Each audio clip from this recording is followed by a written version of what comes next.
Mutación es el eco de historias que revelan cómo Cristo convierte el dolor en propósito y la prueba en testimonio. Porque donde hay un encuentro con Dios, se producen grandes transformaciones y la vida cambia para siempre.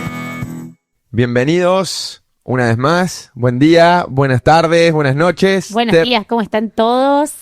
Un nuevo episodio de Mutación con un invitado muy especial en este día. En este día. Gus, para quienes no te conocen, ¿cómo te describirías hoy? ¿Cómo dirías quién es Gustavo? Hoy. Bienvenido. Qué pregunta. Así empecé. Es como Einstein cuando decía, cuando no me preguntan qué es el tiempo, sé lo que es, y cuando me lo preguntan, ya no lo sé. Hablar de uno, si uno lo hace de una manera consciente, es la parte más difícil. Pero si hoy pudiese definirme en un contraste con mi pasado, creo que Gus es alguien que antes no fue. Y si hoy pudiese definirme como cristiano, me definiría simplemente como un siervo. Así, sencillo. A veces uno, para hablar de sí mismo, utiliza un contraste. A veces es más fácil contrastarse con los demás y decir soy más bueno que este y más malo que el otro. La comparación. Se compara, pero el verdadero contraste creo que cuando uno lo hace consciente y de una manera más profunda, el contraste es consigo mismo, en referencia a un pasado, en referencia a veces a un futuro, cuando vos estás con una expectativa de alcanzar o llegar a algo. Pero creo que ese encuentro que un día tuve con Cristo, la transformación es profunda y hay un cambio de identidad también. Es como que te da un DNI nuevo, con una identidad distinta, algo por descubrir, algo por vivir, por experimentar. Y en función de eso, simplemente un siervo. Un siervo. Bien, y entonces para darle más contexto tendríamos que entender más este contraste. Habría que empezar a conocer esa parte de la que hoy no sos. Y mi pregunta es, bueno, ¿dónde naciste? Sé que no sos de Córdoba, entonces, bueno, ¿cómo fue en esos primeros años y qué te trajo a Córdoba? Ok, niñito, te digo entonces. Nací en San Juan en el año 1970. Televisor blanco y negro a tubo. Wow. Fui criado en un hogar de tinte católico nominal, no profesante, pero sí fui bautizado, sí hice la primera comunión. Hiciste todos los pasos. Hice los pasos, y la confirmación no, nunca llegué a confirmar mi fe porque no la tenía realmente, algo nominal. Fui al primario, el secundario, y a la edad de 18 años tomé la decisión de venirme a estudiar a Córdoba. Y desde ahí estoy viviendo en Córdoba. Mi hogar estaba compuesto por papá, mamá y dos hermanos mayores. Mis hermanos mayores, mi hermano mayor que ya no está, él me llevaba 13 años. Y mi hermana, la que sigue, la del medio, me lleva 11 años. No sé, que para tu mamá debe haber sido re difícil que te vaya. ¿Fuiste el único que te fuiste? Fui el único. Ajá. En un principio. Siempre el más chico es como que ya agarra a los padres más cansados. Más relajado. Más relajado, ¿viste? Yo hice muchas cosas que mis hermanos no. Es como que, claro, hacer el más chico y con tanta diferencia, mi mamá me tuvo a los 40 y pico de años.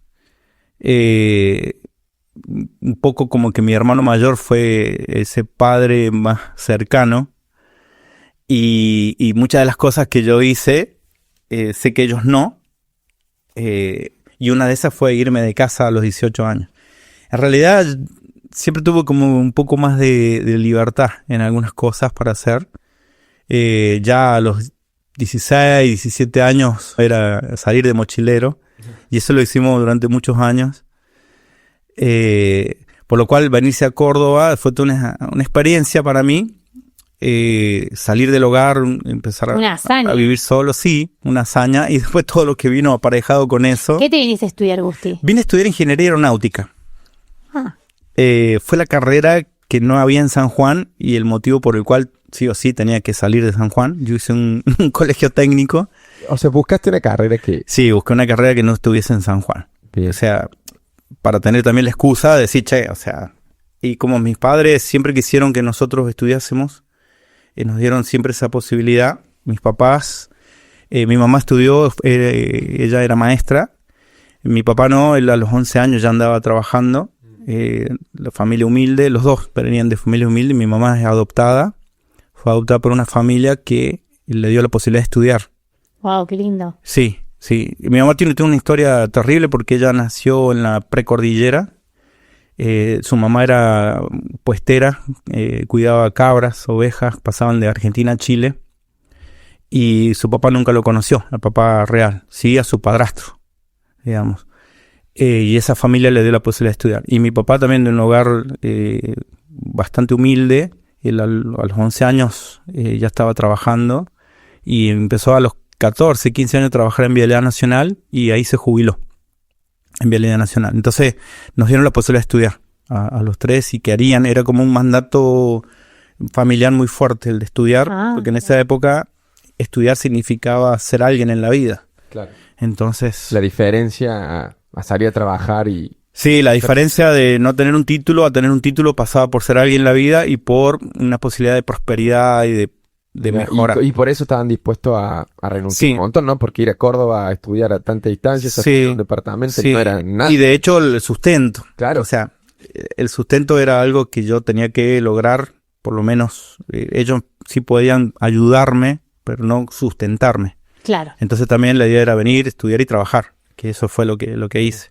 Y había algo de esto que comentabas de que te agarrabas de mochilero y te ibas y de nuevo, o sea, como siempre había un deseo de salir, ¿no? Digamos, te ibas todo el verano de mochilero. La aventura. Cuando pudiste, era la aventura. La aventura un poco, la aventura del joven que no ve los peligros. Claro. Porque yo hoy miro para atrás y no sé si a mi hijo la dejaría hacer las cosas que... No, porque en esa de andar en la calle, en la ruta, te encontrás con mucha gente. Viajaba mucho en el tren carguero. De hecho, viajaba a San Juan en el tren carguero, en una forma de ahorrarse el pasaje, viajar gratis, pero bueno. ¿Cuántas horas son en el tren? Y son 24 horas. Ay. Salía de la estación Belgrano a las 6 de la mañana y llegaba a San Juan al otro día a las 6 de la mañana, si no se rompía la máquina, si no se descarrilaba el tren. ¿En un asiento? ¿Cómo? No, el tren carguero. O sea, parado. Los vagones. Los vagones estos que llevan piedra. Arriba. 100%. Sí. Arriba. Sí, arriba. En verano. Sí, arriba tiene como unos hierros, los vagones cerrados, y vos te atás el cinto ahí para no caerte, y vas ahí acostado, acostado porque si no, en las estaciones de trenes, quien cuida o cuidaba en esa época era la Policía Federal, y ellos si te ven andando por el tren, te bajan, y te retienen, claro, para que no te suba al tren. Y en el tren viajan muchas personas. Viajaban en ese tiempo muchas personas, muchas que huían de la policía o que andaban. El ambiente no era el mismo. El ambiente del tren es también... medio turbio. Sí, turbio, digamos, de todo había. Lo encontramos con muchas personas ahí. Tengo muchas historias, pero se nos iría el tiempo en el ferrocarril. Sí, se fue cuando... Fuera de esto, charlo. Bueno, y llegaste a Córdoba con la idea de estudiar... Estudié Ingeniería Aeronáutica. Me inscribí en la Facultad de Ciencias Físicas y Naturales, en toda la esquina de calle Duarte Quirós y Vélez Sarsfield. Comencé el cursillo 1990, en 1990, y hice el cursillo y nos quedamos en la calle. Ellos habían venido a estudiar medicina y habían alquilado un departamento con otros personajes en calle Mendoza y Colón. Bien. Y otros habían terminado, eran muchachos más grandes, ya se habían recibido, se estaban yendo y la idea era continuar en el departamento. Cuando yo llegué, los otros se habían llevado los muebles, todo, no había nada en el departamento, así que dormíamos en el piso, decía que era de parqué, porque teníamos las valijas nada más, o sea, los bolsos, pero la idea era quedarse ahí, claro. Y fue la época de Alfonsín, una devaluación terrible, el austral, el peso, y no pudimos juntar el dinero para renovar el alquiler, así que quedamos en la calle, fuimos al Parque Sarmiento a vivir. No, bueno, esto es un montón. Yo no sabía todo esto. Tuvimos 15 días ahí y bueno, yo ahí dejé de cursar el cursillo. pero yo no me quería volver a San Juan. ¿Dónde dormía? ¿En el banco? Frente al lago hay como una estructura de un anfiteatro, Sí. una estructura de hormigón, de cemento. Nosotros nos subimos por un árbol y nos acostábamos a dormir arriba porque abajo dormían en ese tiempo un montón de linchera, de gente que está en la calle. Entonces no nos dejaban a nosotros dormir ahí, nos corrían, eran como 20. Claro. Nosotros éramos Era 3 nada más. de ellos. Sí, así que nos subíamos por un árbol y nos acostábamos a dormir arriba. Es 15 días eso. Sí, Su papá no tenía ni idea. No, porque si mi papá se enteraban, me llevaban de la oreja a San Juan, así Claro. que era bancársela como sea, pero me daba vergüenza ir a la facultad. Porque imagínate, ya no te bañás, lo único que teníamos era una caja de leche en polvo que comíamos a cucharada. Y, y bueno, a deambular por la calle. Ahí aprendí lo que es el rechazo de aquellos que no encajan con la sociedad, porque estaba como un linchera. Ajá. Andaba en la calle, y imagínate que no te lavaba, no te peinaba, andaba como podés, y de la peatonal la policía te corría cuando te veía. Experimentar lo que es el rechazo por las formas, digamos. Yo tenía la libreta universitaria, pero no bastaba eso, era simplemente por el aspecto físico recibir el rechazo, ¿sí? Entonces, bueno, toda otra experiencia, porque también tengo muchas anécdotas de esos 15 días, pero yo en el cursillo conocí un muchacho de Entre Ríos, Paraná, que cursábamos juntos, le habían estudiado lo mismo, ingeniería aeronáutica, personaje, y un día paso para ver en qué estaban, porque yo no quería dejar de rendir los parciales para aprobar el cursillo, y cuando me ve, me decía Cacho, ¿no estás viniendo a la facultad? No, le digo, lo que pasa es que me quedé en la calle, y bueno, le cuento, y dice, no, dice, pará, yo voy a hablar con mi compañero, y vos te venías a casa. Ay, Me dice, esta gente, qué maravilloso. y fue así que fue un viernes, me dice, vení mañana, pasá de nuevo por la facu mañana y yo te digo. Y cuando llegó el viernes me dice, mira, yo hablé con Pancho, el otro loco de la guerra, y me dice que sí, no hay drama, que sí, nosotros nos vamos a Paraná, te dejamos la llave y vos te quedas ahí. Y digo, espectacular. Terminamos el cursillo y volví. Terminé el cursillo, rendí, gracias a Dios aprobé, volví. Ay, como de re difícil. Sí, yo como fui a un colegio técnico tenía algo de Claro. esto de asociado a la ingeniería. Pero después del cursado me di cuenta que no era lo mío. O sea, a mí me gustaban los aviones, pero no la física, la Claro, matemática, toda la parte álgebra, sí, la parte técnica. Así que la piloteé durante 2 o 3 años, ingeniería, hasta que dije, no es lo mismo. Yo no podía dejar de estudiar porque inmediatamente volví a San Juan. Claro. Entonces era como una carga, y aparte porque mis hijos me ayudaban, qué sé yo, uno sentía también la culpa, más allá de la irresponsabilidad, sentí la culpa de que le estás haciendo gastar dinero. Y siempre en las noches por ahí nos quedamos tomando mate a estudiar, y siempre yo terminaba leyendo Freud y no ingeniería. Así que me empezó a picar el tema de la psicología, y en el año 94 empecé a estudiar psicología. Abandoné ingeniería y empecé a estudiar psicología. Y ahí fue otra historia. Otra historia. Otra Te historia. obnubiló toda la Siempre filosofía, el pensamiento. De alguna manera uno después mira para atrás, y siempre en el barrio, entre los amigos, ya en el secundario, era la oreja. Ah. La oreja del grupo. Yo siempre fui una persona más bien reservada, más bien callada, más tímida, más de pasar desapercibido, esos que, viste, no me gustaba sobresalir ni nada. Y bueno, por ahí en ese tipo de personalidad, como más confiable o de poco hablar, los otros se abren. Y sí, siempre fui la oreja. O sea, de hecho, cuando empecé a estudiar psicología me di cuenta que eso sí era lo mío, era lo que me gustaba. No me fue difícil la carrera, fue fácil, la hice en el tiempo que había que hacerla, a pesar de una doble vida que llevaba. Cursé los 5 años, hice el año de tesis y me recibí. 6 años. ¿A los Sí. 24 empezaste? Y más o menos empecé a estudiar a los 24. A los Psicología, 30. a los 30 estaba recibido. Sí. Bien. Y esos 6 años de cursado, ¿cómo fueron, digamos, en ambos sentidos me refiero? Un Sí. punto en la conducta y también en tu mente, porque empezaste como a aprender, a conocer pensamientos, creencias, Sí. modos de vida, filosofía, eso fue como... Sí.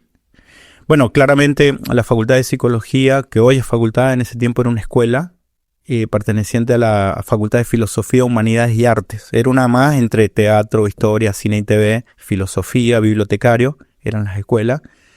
Y toda gente muy especial, interesantes. Es que hay un perfil. Cada carrera tiene un perfil. Todo venía de la otra y nada que ver. Nada que ver. Nada que ver. Y yo en ese ambiente un poco más libre, más pensante, más de reflexionar, pensar, cuestionar. Es un ambiente más cuestionador de las normas, de las reglas, de la sociedad. Claro, uno cambia también su manera de ver las cosas, de pensar, y de hecho cuando empezás a leer, inevitablemente uno empieza a hacer introspección. Cuando vos empezás a ver las diferentes teorías, sobre todo el psicoanálisis, freudiano o lacaniano, inevitablemente uno empieza a verse. Es como cuando lees un libro y te identificás con un personaje y sos parte de la historia. Bueno, cuando empezás a estudiar la teoría acerca de la mente humana, inmediatamente vos lo haces con vos y lo empezás a hacer con todo lo demás. Claro. Y uno se vuelve insufrible porque no puede estar hablando con un amigo que ya está. Me estás analizando, claro. la típica. Entonces ya nadie quiere hablar con vos. Es el furor del estudiante que después se va porque no en vano, dicen los psicoanalistas, toda interpretación fuera de sesión es una agresión. En el sentido de que hay un contexto para hacer el análisis, para llevar adelante una sesión, que es el contexto de la sesión, y fuera de la sesión la vida es la vida, ¿sí? Todas las interpretaciones se hacen siempre dentro de un contexto. Entonces, cuando uno está estudiando, está en la carrera, inevitablemente anda viendo en todas las demás cosas, pero no tiene mucho sentido y tampoco tiene validez. Mira. Porque todo se hace dentro de un contexto, ¿sí? En donde vos podés encuadrar y minimizar los errores o el sesgo de interpretación. Entonces, toda interpretación fuera de sesión es una agresión. Esto también me sirve hoy mucho en día, si puedo como hacer un nexo en la vida pastoral, porque después vamos a llegar a eso, me adelanto un poco, pero en el hecho de a veces lo que uno puede entender que es el discernimiento, y hasta qué punto en la persona uno decirle todo lo que uno ve o lo que uno piensa del otro que es así, sin tener la duda o la precisión de saber de que si es algo mío, es una interpretación, es un prejuicio, o realmente es así. Claro. ¿Sí? Porque hay un contexto, hay un seguimiento, hay una forma, hay un espacio para eso, y no es en lo cotidiano en cualquier situación. No lo es. Ahora que ya mencionas a Dios y tu servicio pastoral, hasta esa edad, entre los 24 y 30 años, por lo que has contado, era una persona que se llevaba, sí, mundo por delante, pero muy como resiliente, ¿no? Aventurero, confía en vos mismo. ¿Cómo ibas construyendo ahí tu pensamiento respecto a Dios, al cristianismo? No, Dios directamente no estaba en mi radar. ¿Autosuficiencia total? ¿Creías en Dios o no? No creía en Dios. No creía en Dios. O sea, ¿vos creías que no existía? No, para mí Dios era para los pobres y para los ignorantes. O sea, el pobre que está en necesidad se aferra a Dios, y el ignorante, porque bueno, no sabe, que es como algo místico o algo que le ayuda en los momentos cuando no puede hacerlo. Bueno, ahí está, hay un Dios, alguien, una energía, lo que sea que le puede ayudar. Pero no estaba en mi radar, porque sí, en esto de las aventuras, de la calle, la noche, es como que uno se vale por sí mismo. Claro, a eso me Se refiero. vale por sí mismo. Entonces, el Dios es uno. Es uno mismo. Claro. Y esos 15 días, por ejemplo, que estuviste en la calle, porque Sí. te confronta en un interior un desafío, una lucha permanente de sobreponerte. ¿Nunca se te cruzó la idea de pedirle ayuda a Dios, de acercarte a la iglesia? Nada. No, en ese momento, no, para nada. Era simplemente subsistir, obtener lo que uno quiere. Yo no quería volver a San Juan, por lo tanto me las tenía que arreglar como sea para no volver a San Juan. Mis viejos no se tenían que enterar, y como sea tenía que lograr quedarme, como sea. Entonces uno aprende, y también el lenguaje de la calle. El lenguaje de la calle no es solamente verbal, es gestual, y perdés toda vergüenza. Una de las noches que la policía nos corrió del parque y nos fuimos a dormir a Ciudad Universitaria, y hay un anfiteatro ahí cerca de la escuela de teatro, y nos acostamos ahí entre las gradas, entre los mosquitos y todo, en febrero, Y al otro día era despertarse y justo estaba la parada de colectivo, de todos los colectivos, así que nosotros nos estábamos levantando y todos bajándose de los colectivos para ir a la facultad. Cero vergüenza. Qué sé yo, que hoy lo pienso, lo digo, no sé, no lo haría. O si lo hiciese mi hijo, no sé, si no lo agarraría de los pelos. No, pero había una cuestión interna muy fuerte, ¿no? De sobreponerte. Me sabes que como en la Biblia era como muy sabio en tu propia opinión, ¿no? Confiabas mucho en lo que vos podías hacer, en lo que vos podías lograr. Sí. Cero dependiente. Yo tuve un papá muy... él era violento, o sea, irrumpía en ira. Y era un papá que también a los 11 años ya andaba en la calle. O sea, y un poco me transmitió eso. Yo siempre tengo un recuerdo muy presente. Mi papá sabía de albañilería, de construcción, de todo. Y estaban haciendo una ampliación en la casa, la estaba haciendo él. Y la hacía cuando él venía de trabajar. Él salía a las 2 de la tarde a trabajar, comía y se ponía en la construcción. Y mi hermano le ayudaba, pero mi hermano estaba cursando la facultad. Y me acuerdo yo haber tenido 8 años, 7, 8 años. Y él quería subir las vigas para que el fin de semana pudiera hacer la carga del techo. Y entonces me dice a mí que le ayude. Imagínate, yo con 8 años una viga gigante. O sea, pero él dice, mira, yo le voy a tomar una cuerda, la voy a tirar por el otro lado de la pared, yo la voy a subir. Vos solo tenés que tenerla con la cuerda para que yo me suba a un tacho de 200 litros y subirlo. Y bueno, yo me voy al otro lado, agarro la cuerdita, él la sube, me dice, agarrarla y no la solté. Cuando yo agarré esa viga, pesaba para mí toneladas. Ay, claro. Y la cuerda me empezó a lastimar la mano, pero no la solté. No había que soltarla. ¿Entendés? Sí. Hasta que él se acomodó, subió la viga, qué sé yo cuando solté la cuerda tenía lastimadas las manos. Entonces, ese recuerdo lo tengo muy patente de esto de obedecer, cumplir hasta la sangre.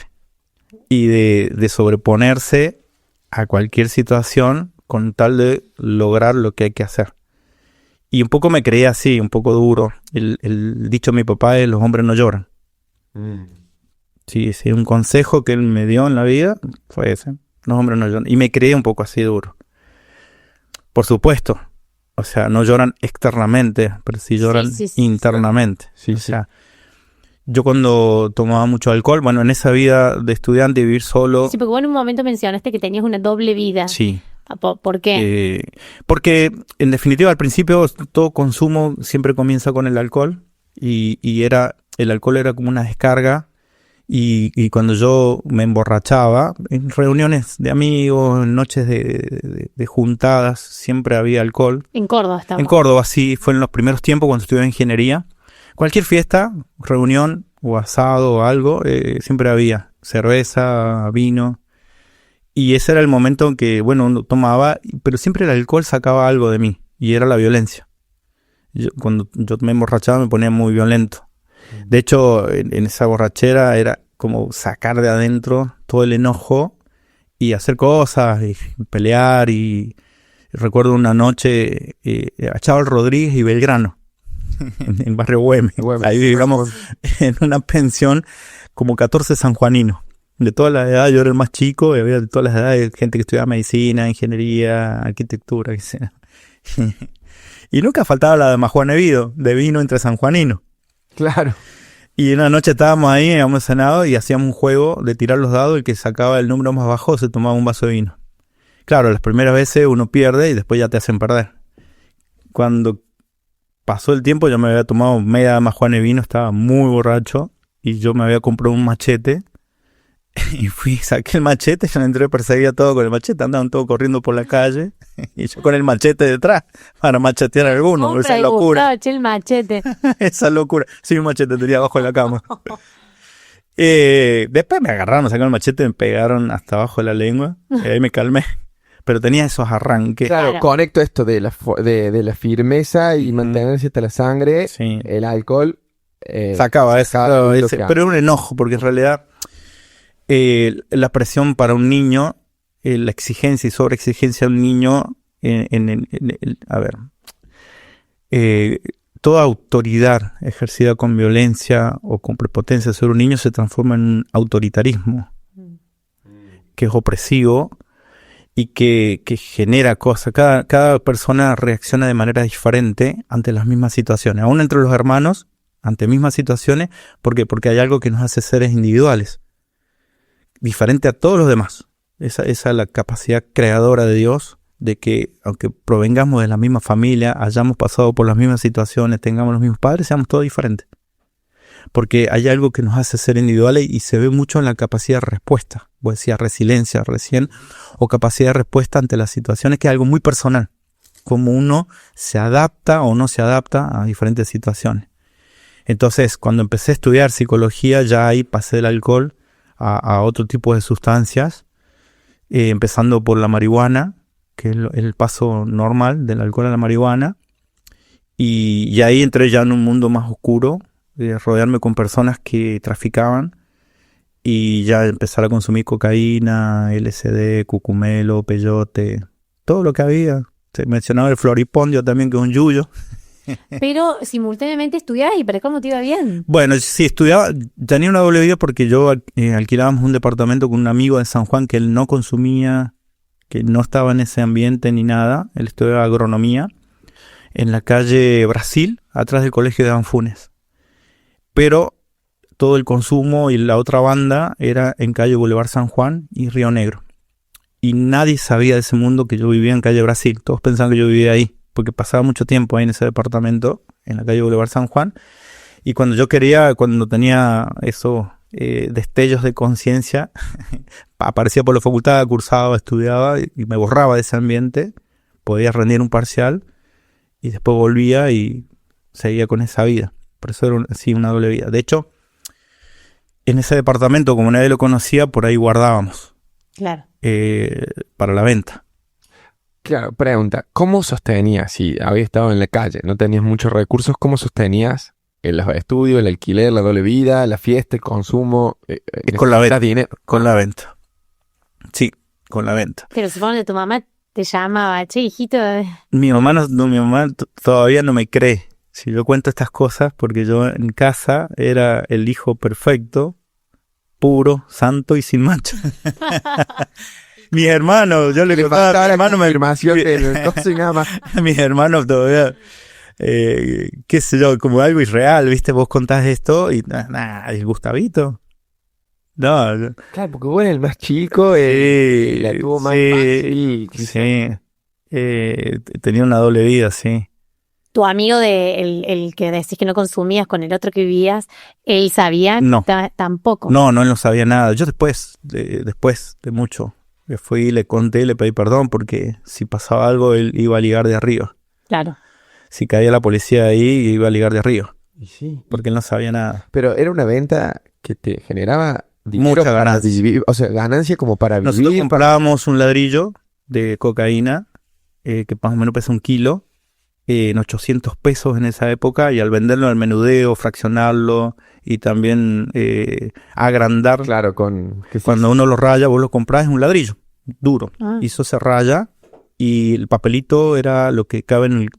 Bueno, no quiero dar mucha información porque a veces se agarran de la información para hacerlo, pero es un capuchón de Viromevic. Sí. Es un papelito. Pero vos lo podés aumentar. Lo diluyen con talco. Tiza, escuché. Con las luces fluorescentes. Con sí, el polvo del tubo fluorescente, todo, que imagínate el daño que hace cuando vos lo aspiras. Y mucho más cuando vos te lo inyectás. A veces le molíamos aspirina, paracetamol, lo que sea blanco, para agrandarlo. Entonces vos comprabas un ladrillo de 800 pesos y al menudeo a venderlo hacías 8.000 pesos. Wow, claro. Era mucho, pero no. ¿Pero vivías con una situación de adrenalina al vender eso? ¿O para vos era como, bueno, compro, vendo, listo? Al principio, capaz que te cuidás, después estás en tal embotamiento mental que no te importa nada. Cada droga tiene antes decíamos, cada droga tiene su espíritu. Y esto, hoy yo lo entiendo de otra forma, pero claro. Cada droga, el que consume marihuana es de una forma, el que consume cocaína es de otra forma, el que consume LSD es de otra forma. Y la cocaína tiene la particularidad de hacerte pensar que sos como invencible y que las tenés re claras. Claro. O sea, esto, digo. Sigue la misma línea. Sí, no, digo, realmente te iba bien, sostenías la doble vida, te iba bien en la facultad, tus viejos pensaban que eras un buen hijo. Toda esa sensación, porque era como temeraria, pero a la vez lo controlaba, seguía fomentando el creerte Dios a vos Claro. mismo. Se te creía que todo te sale bien.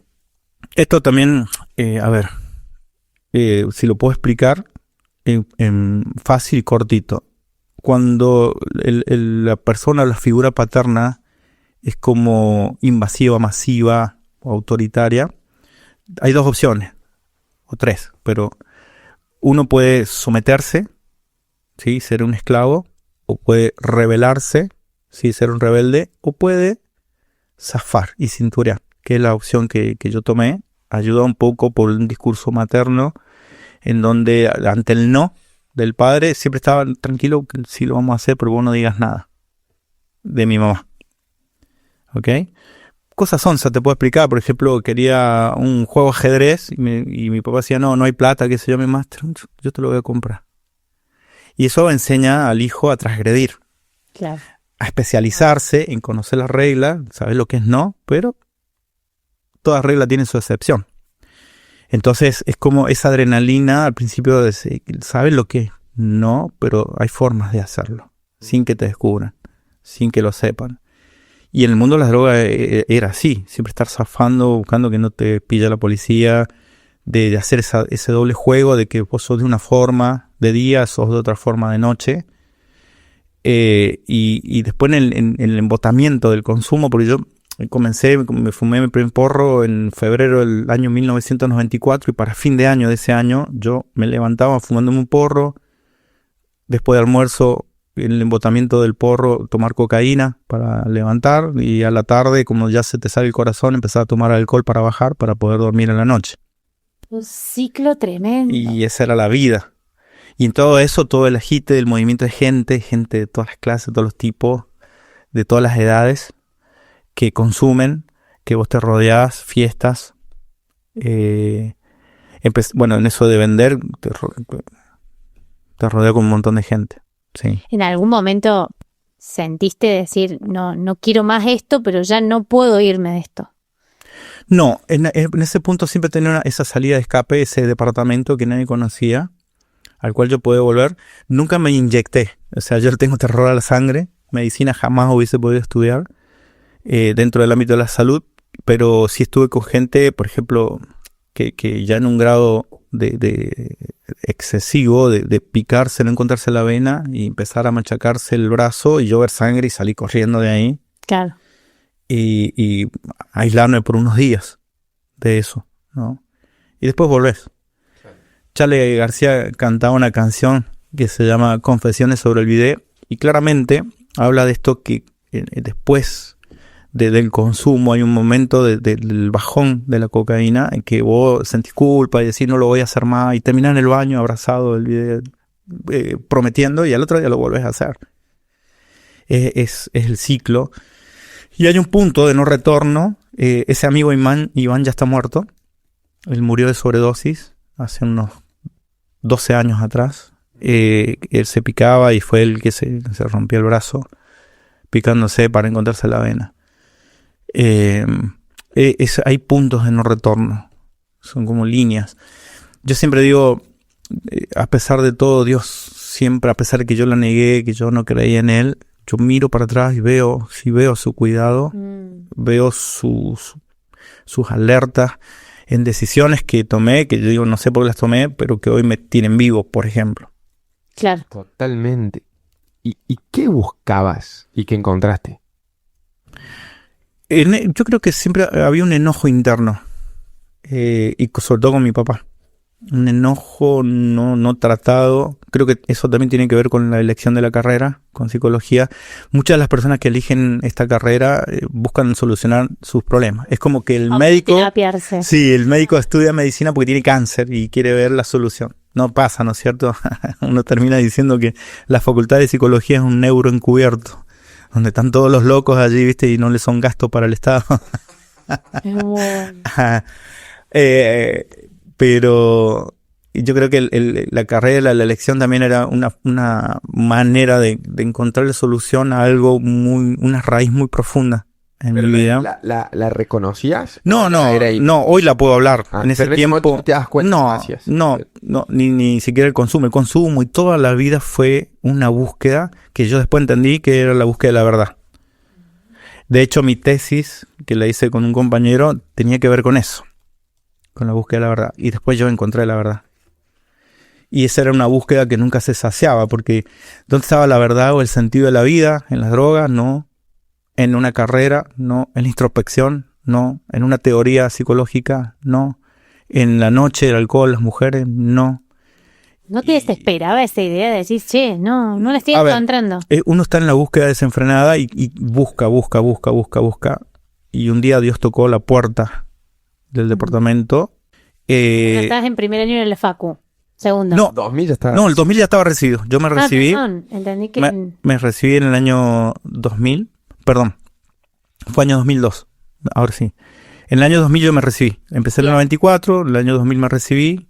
Me quedé como adscripto a la cátedra de psicoanálisis. Dando clases en la Facultad de Psicología. Trabajaba como acompañante terapéutico y aparte tenía consultorio. Entonces ya más o menos... Hacía clínica, psicología clínica. Sí.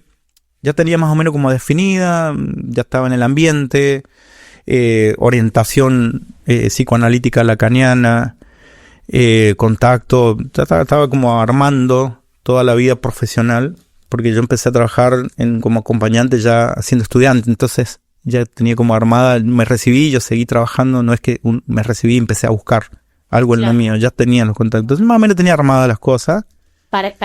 Si seguías con esta vía de droga... No, perdón. En el año 94, cuando vuelvo atrás, en ese desenfreno de despertarme, fumar un porro, a la siesta tomar cocaína, a la noche tomar alcohol, y en las ventas, ese diciembre viajo a San Juan para pasar las fiestas con mamá. Mi papá falleció en 90.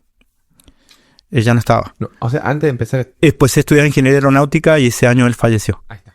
¿Sí? Hicimos ahí la cronología, Sí. o sea, viniste a estudiar, ahí tu papá fallece. Sí, en el año 91 no vuelvo, me quedo con mi mamá, mis hermanos casados ya no vivían en casa, mi mamá quedaba sola, yo me quedo en San Juan, pero en el año 92 vuelvo con ingeniería aeronáutica, continúo la carrera y en el año 94 empiezo a estudiar psicología. Perfecto. Ese año 94 empiezo el consumo y al final de año, cuando viajo en diciembre a pasar la fiesta del año 94, cae la Policía Federal a ese departamento de Boulevard San Juan, donde estaba el consumo y la venta, y uno de mis amigos cae preso. Yo me entero en San Juan, eso me asusta muchísimo, y no vuelvo hasta abril del año 95. ¿Cómo te enteraste, Gustavo? Y no, nada, sí, sí, y en ese tiempo no estaban los celulares, nada, pero las noticias viajan rápido igual, por el ambiente del consumo. Sí, porque de hecho yo llevaba a San Juan y vendía, entonces había un nexo entre Córdoba y San Juan de ese ambiente. Y eso rápidamente se propaga, ¿no? Porque son muchos los que pueden quedar pegados. Entonces yo no volví y ahí sí me alejé de ese ambiente de la venta y seguí con un consumo personal. Por eso decía que hay un punto de no retorno para algunos en donde el tobogán es descendente hacia el final, y para mí el punto de quiebre fue eso, de la policía, de abrir los ojos y de no volver durante 4 meses y alejarme de ese ambiente, tomar una decisión de decir, che, la verdad que yo no quiero esto. Para mí, estar preso, no quiero. Pero bueno, el consumo seguía, la necesidad seguía. Y eso fue durante toda la carrera, un consumo tranqui. Y de hecho fue hasta el año 2002 en que tuve ese encuentro con Cristo. El consumo personal de marihuana y cocaína, depende del estado de ánimo. Entonces, para el año 2000 ya estaba recibido, para el año 2002, y también era de otro tipo de fiestas, ¿sí? No tan descontroladas como las de antes, pero era, sí, fíjate, 3 muchachos solteros, trabajando, con más recursos. Más recursos, sí. Eran fiestas, eran más que nada alcohol. Pero en ese tiempo yo ya me empezaba a sentir un vacío. Tenía 2 años de psicoterapia encima. Tenía el título, tenía trabajo, pero empecé a sentir un vacío. Y en esta búsqueda de la verdad no encontraba en todo lo que había logrado o en las cosas que había probado. Pensaba en esa época que había probado casi todas las cosas posibles y sentía que ese vacío no se llenaba. ¿Y lo reconocías? ¿O era algo muy angustia, interno era muy tuyo? personal, O sea, muy no se lo personal. compartías a nadie. Sí, yo a veces estaba con gente y sentía esa angustia, ¿viste? De decir, ¿qué hago acá? O sea, o no quiero estar acá. Ay, qué feo. Haciendo cosas o en el trabajo, perder el sentido. Pero ni siquiera amigos. ¿Y terapias, por ejemplo? Siendo Sí, psicólogo, la terapia lo hablaba. Pero O iba al psicólogo. Sí. Hacía psicoterapia. Que de hecho un día en una terapia me dio un papelito mi psicólogo, psicoanalista, y decía Mateo 6:33. No, para que recordar. tu psicólogo te decía. Me dio un papelito y decía Mateo 6:33. Y yo, No. como nunca había leído la Biblia y no entendía nada, me pareció muy raro. Lo guardé, qué sé yo, cuando vos estás en terapia, el psicólogo tuyo es como alguien muy importante, y lo guardé al papel y después entendí. Y Mateo 6:33, Ah, primero. busca primeramente el reino de Dios y su justicia, y todo lo demás os será añadido. Pero eso fue al tiempo que yo lo guardé el papelito en la billetera, y cuando esta persona se acerca y empiezo a ver la Biblia, y fue muy, muy sorprendente cómo fue ese primer encuentro. Yo nunca busqué a Dios. Hace tiempo la biblioteca llena de libros de filosofía y cosas, y leer la Biblia no era algo que estaba en mi radar tampoco, ni de buscar a Dios. Y la idea de Dios tampoco. No. Ok. No, para mí todo tenía que ver con un intento del hombre de buscarle solución a sus problemas, en algo fuera de él, ¿sí? En algo más trascendente, pero no un Dios real. Y aparece José Marco a... Hacer un estudio bíblico con mis amigos que eran compañeros de trabajo en ese tiempo. Él le abre... Compañero Él invitó al discipulador para de que aventura. discipule a otro. José Marco tanto le picó el seso en el trabajo, le dijo, sí, anda esta tarde a casa. Estaba yo. Y yo le digo, pasá, subí, si te dijo que viniera, en algún momento va a volver. O sea, si querés esperarlo, esperalo. Bueno, lo espero. Y en ese esperarlo me empieza a hablar, y cuando empieza a hablar de la Biblia, yo internamente me río, digo, oh, no, este otro. Justo se había comprado el interlineal en griego de Francisco La Cueva del Nuevo Testamento. Con eso cayó, así. No había en Cristo. Se de Con enorme. El interlineal, con- un libraco así, que estaba escrito en griego, y en ese año había empezado a estudiar griego en la Facultad de Filosofía, porque yo quería leer Platón y Aristóteles, pero en griego. Origina. Sí, porque en el mundo del psicoanálisis Lacan cita mucho Platón, Aristóteles, y entonces en ese ambiente de sabiduría, saber griego era como wow, top, ¿viste? Y poder pronunciar las palabras en griego y decir psique y decir lo que psique es en el griego era como too much, ¿viste? Entonces por ahí venía la cosa, Claro. de la búsqueda esa, ¿viste? Y cuando vi que estaba, dije, eso fue lo que Dios usó para captar mi atención. Qué bárbaro. Nadie comenzaría hoy, hablando ya desde este lado y entendiendo las cosas de Dios, nadie iría a predicarle a una persona con el griego. O sea, no hay forma.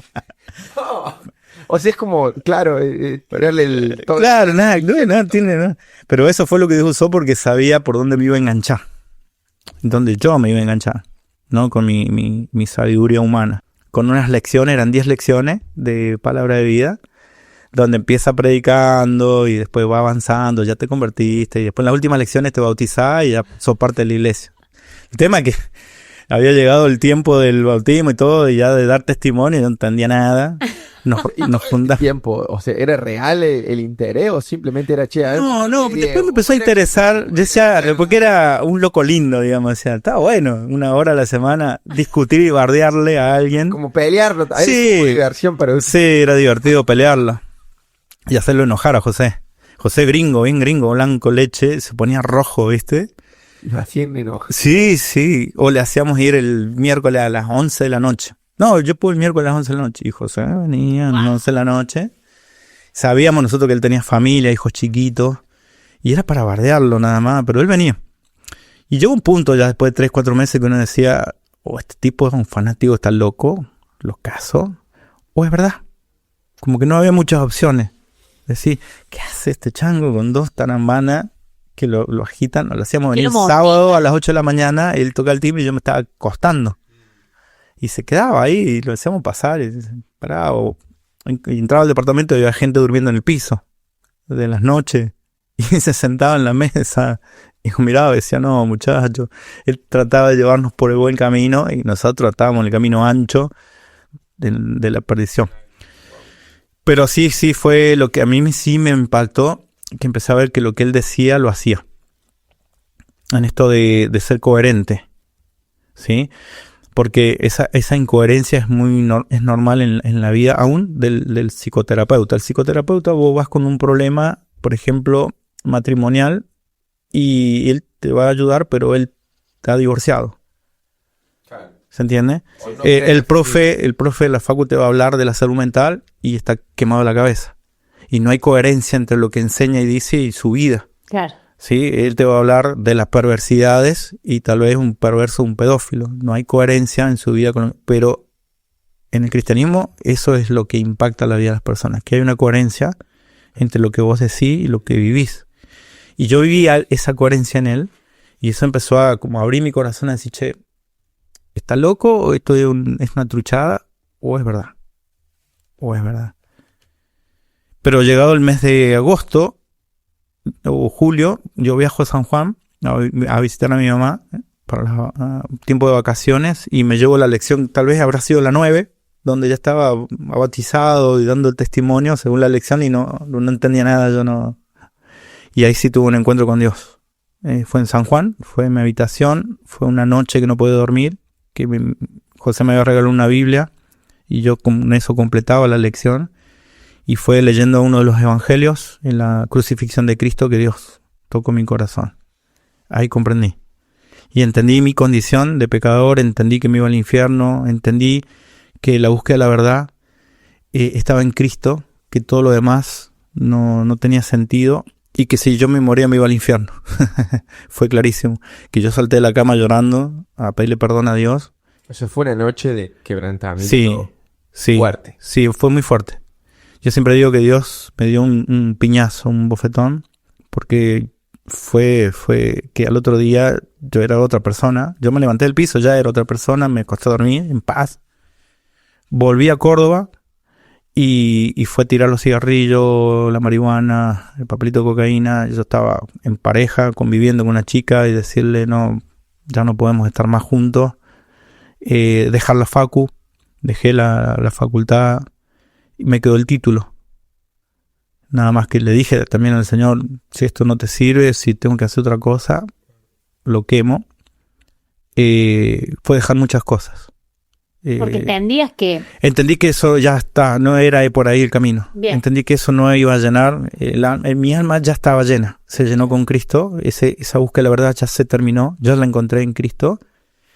Y fue entender y ver como que mi mente era como una taza de café negra, contaminada, que la pones debajo de la canilla, abrís la canilla y el agua empieza a entrar a limpiar, y sabía que eso era la palabra de Dios, que tenía que entrar a mi mente y limpiarla y lavarla. Y fue a agarrar todos los libros, los 24 tomos de Amor-Rortu de Freud, los 19 tomos de Lacan y todos los libros de filosofía, de historia, de mitología y todas las cosas a caja y Biblia. Yo me imagino que no debe ser fácil cambiar de vida los hábitos, o fue realmente así de un día al otro que listo, no más. Fue un proceso. Uh-huh. Fue un proceso. Fue un proceso fuerte en los primeros días, donde Dios me mostró que Él es Dios, que Él que ve el corazón, que escucha las oraciones. Te puedo contar una que fue muy fuerte para mí al principio, de tener una pesadilla, y en esa pesadilla querer correr, no poder, por un peligro de muerte, y mirarme la pierna y le tenía la pierna vendada con alambre de púa.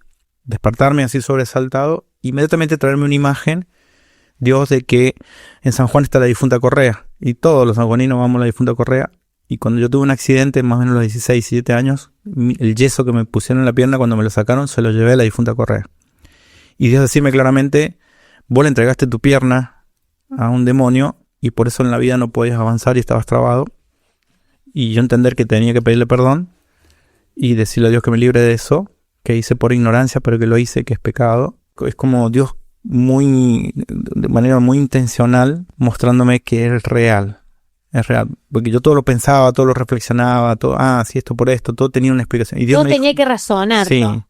Fue un tiempo de humillación. O sea, vamos a usar la palabra que está como muy moderna, de construir todo sí. para volver a construir. Porque si no calculé mal, entre los 30 y 33 años, 2002, 2004, recibiste a Cristo.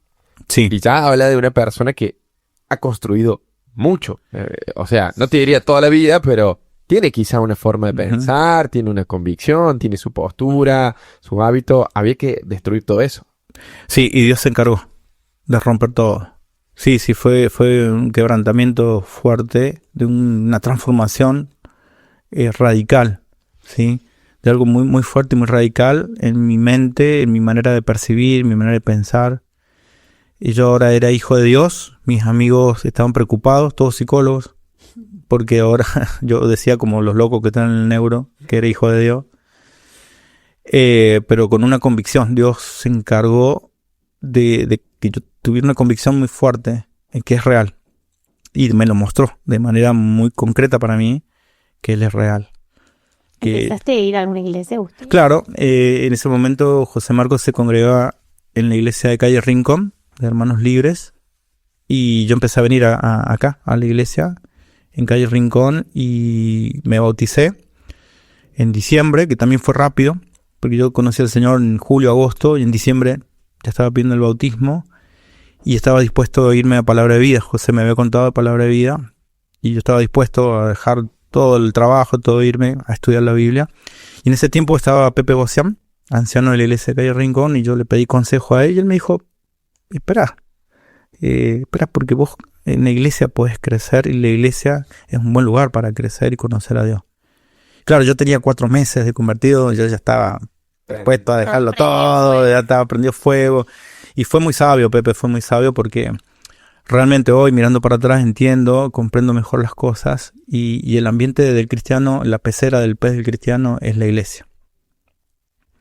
La iglesia es la institución que Dios creó para que el creyente pueda crecer, madurar, servirle, aprender, conocerle, y es a través de la comunión de los hermanos, a través del servicio en la iglesia, que el creyente puede encontrar el sentido y el propósito por el cual Dios le salvó.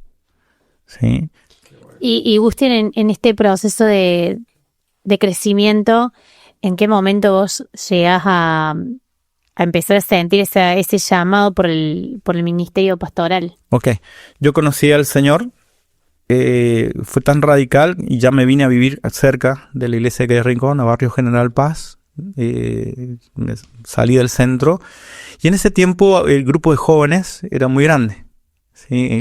Que hoy es el pastor principal en la iglesia en Malvinas, Argentina, Samuel, con Alejandra, su esposa, eran los líderes jóvenes acá en la iglesia de Calle Rincón.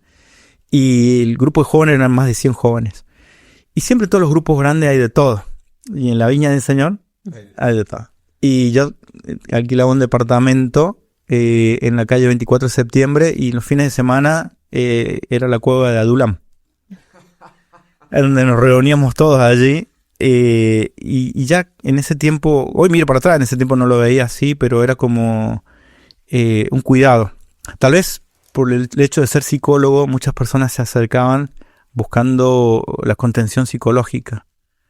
Claro, porque ellos sabían que vos eras psicólogo. Claro, sí, era toda una revolución. Tal vez en la iglesia, porque la iglesia, después yo me enteré que José Marcos nos tenía en oración, en ayuno, oración, mientras nos predicaba el evangelio, porque él tenía unas luchas terribles y la iglesia oraba por nosotros. Claro, después cuando conocí al Señor y vine, la iglesia ya me conocía. Qué hermoso. De haber estado orando. Eso. Sí. Y Dios escuchó sus oraciones. Entonces, tal vez muchas personas, por el hecho de ser psicólogos, se acercaban y personas o jóvenes con problemas, jóvenes que tal vez no encajan en un grupo, o jóvenes que no encajan en un estándar, eran los que se acercaban. Y bueno, el departamento estaba abierto, siempre había un montón de jóvenes ahí. Y yo creo ahora que fue parte de la preparación de Dios también para un cuidado. tal vez de aquellos que no encuentran su lugar en un grupo, o que sienten o han experimentado el rechazo o no el estándar de lo que se espera, por el cual hay una afinidad grande para mí, también por mi experiencia de vida. Pero el llamado fue si te lo hago cortita así, conozco a la Lore, acá en la iglesia ella toca el teclado, así que fue la primera que vi, pues estaba en el escenario, en el púlpito de la reunión de jóvenes. Nos casamos en el año 2005, noviembre de 2005, estuvimos solitos, o sea, sin tener hijos, hasta el año 2013, en que nace Eliezer, mi primer hijo. Nosotros el primer embarazo lo perdimos. Fue una situación también fuerte, porque después de muchos años de no quedar embarazada, fue como guau, y de repente en la 8ª semana se detiene el desarrollo. Pero inmediatamente a los 2 meses quedé embarazada de Eliezer. Y en ese tiempo ya Dios venía hablando a mi vida. Nosotros, de la iglesia de Calle Rincón, tenía una obra de extensión en Malvinas, Argentina, ciudad de Malvinas, Argentina, a unos 12 kilómetros de acá. Y en el año 2005, cuando nos casamos con Lore, Samuel y Alejandra, que estaban ya sirviendo al Señor en Malvinas, ya venido en esos meses, nos invitan a ir a conocer. Y para mí fue ir y decir, este es el lugar que Dios tiene para nosotros. Nosotros con Lore, cuando nos pusimos de novio, compartíamos la carga por las misiones. Ajá. Y sobre todo por África. Y con un país en particular, por el cual orábamos y empezamos a orar. Y en algún momento de los primeros años pensamos que el Señor nos iba a llevar a África, pero creo que el Señor, nuestro África, estaba ahí en Malvinas. Y en el tiempo de servir y de ver crecer la iglesia, ver la necesidad, pero también en esto de asistir a las personas, tal vez por la profesión. Muchos se han acercado por la profesión, pero no tiene nada que ver la psicología con la consejería o con el seguimiento pastoral. Puede ser una herramienta, pero no produce la transformación que la palabra de Dios produce. Uh-huh.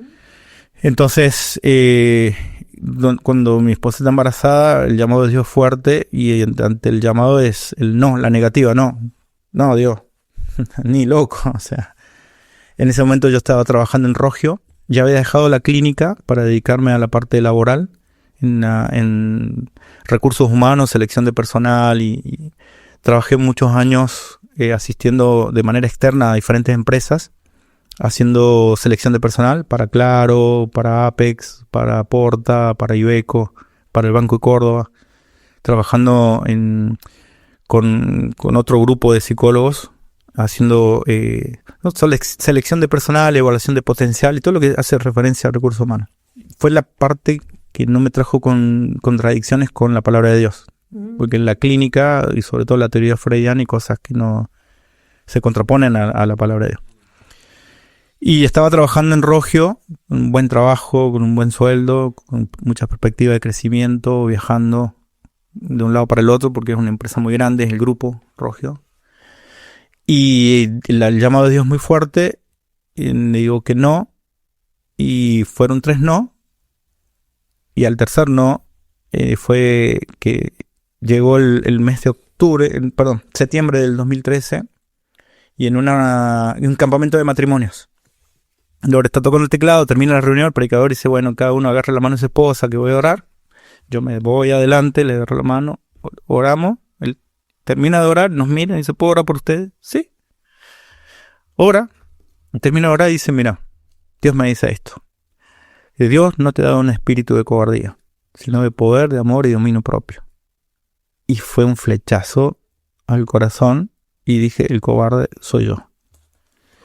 Pero en ese momento fue ir más profundo, porque la cobardía o el miedo, sí, era el miedo a lo nuevo, al dejarlo todo, seguir, pero en el fondo el pecado era la incredulidad. Es decir, porque en toda tu vida el miedo no te había faltado. No. O a ver, capaz miedo sí, pero el espíritu aventurero, porque digamos, ¿cuál? Todos tenemos miedo, pero la diferencia está en animarte, siempre estás bien animado a avanzar. Sí, era la incredulidad. De decir, no creo que Dios me pueda sustentar. No creo que Dios pueda hacerse cargo de nosotros. No creo. Y cuando confesé el pecado, lo confesé, lo reconocí ahí. En el mismo momento fue todo como un instantáneo. sentí una paz tremenda. Y Lore me miró y me dijo, bueno, gordo, ya es el tiempo, yo te sigo. Y fue ir el lunes a hablar en la empresa, a decirle que renunciaba, dejaba, un llamado de Dios. Y eso también es para otro momento, que va a ser largo, pero en la empresa también pude dar testimonio. Mi jefe me permitió hablar a toda la empresa por qué me iba. Y fue dejarlo y empezar a caminar, como decimos en el ambiente cristiano, a vivir por fe. Que en realidad todo cristiano debe vivir por fe. Totalmente. Sí. Pero bueno, es una forma de decir. De sustento. Es una forma de decir. Un poquito más de fe. Claro. Una forma de decir, bueno, no me queda otra. No.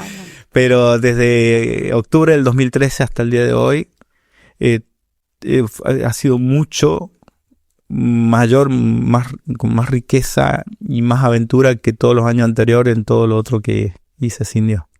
Y ahí está el gran contraste, ¿no? Ahora entendemos de dónde Dios te sacó, Gus. Sí. Y bueno, también Dios te dio una familia, usted delegó una responsabilidad, y ver el contraste es esto de la idea del podcast, ¿no? De la mutación y Sion con ese, porque es ese encuentro con el monte de Sion, digamos, con Dios mismo y cómo transforma vidas.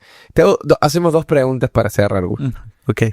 La primera es, ¿qué le dirías a los José Marcos que pueden estar escuchando hoy? Se lo he dicho, y le he dicho a muchos hermanos, contándole mi testimonio, no te rindas. El trabajo de guiar a las personas a Cristo es un trabajo de mucha paciencia y amor. De hecho, en la misma iglesia, el ser parte del crecimiento de algún hermano es un trabajo. ¿Sí? Eso lo dice el apóstol Pablo cuando le escribe a los tesalonicenses. Vuestra obra de amor. El amor es un trabajo. ¿Sí? Implica sacrificio, esfuerzo, tiempo, paciencia. Y es necesario para que Dios se muestre al otro en su gran amor. Lo primero que a un incrédulo le nace es el rechazo. Y uno sabe que es espiritual, no es la persona. Es espiritual el rechazo. De hecho, cuando yo llegué a la iglesia, la primera vez que vine al grupo de jóvenes y todavía no tenía al Señor, y vine porque tanto insistía José Marco que fuéramos al grupo de jóvenes, que un día dijimos, vamos, y lo primero que se acercó Samuel a hablarme de Cristo, yo le quería boxear. Yo le quería pegar, yo sentí un rechazo muy fuerte. Decía este otro... y era espiritual.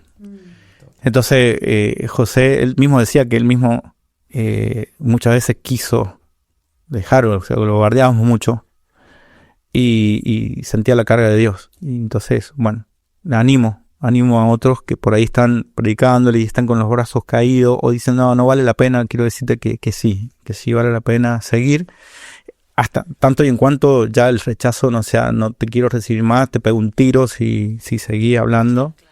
Pero mientras haya una puerta abierta, aunque haya oposición, es seguir.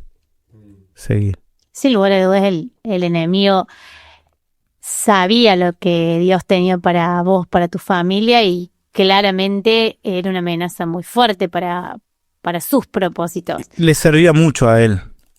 Y claro, creo que él me usaba en un instrumento. Yo creo que estaba comprometido espiritualmente por cosas que hice. Y creo que era un siervo de Satanás. Entonces, también la lucha. Claro. Uh-huh.